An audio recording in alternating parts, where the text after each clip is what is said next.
Hello everyone, my name is Dev Sahita and this is my program OpenCV program to resize images, in which first I have imported the libraries and then I have defined the path of the images folder.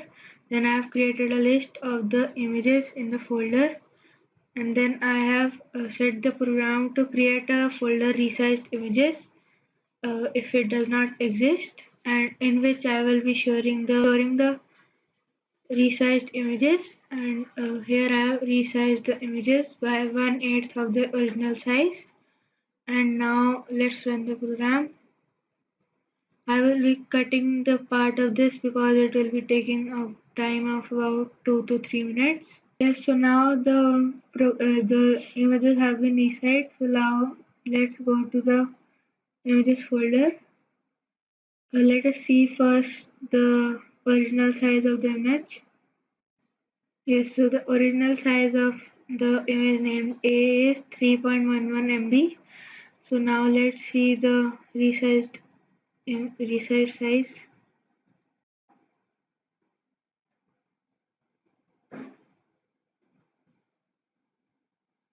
Now as you can see, the size of the resized AI image is 135 KBs, which has been reduced from 3.11 MB.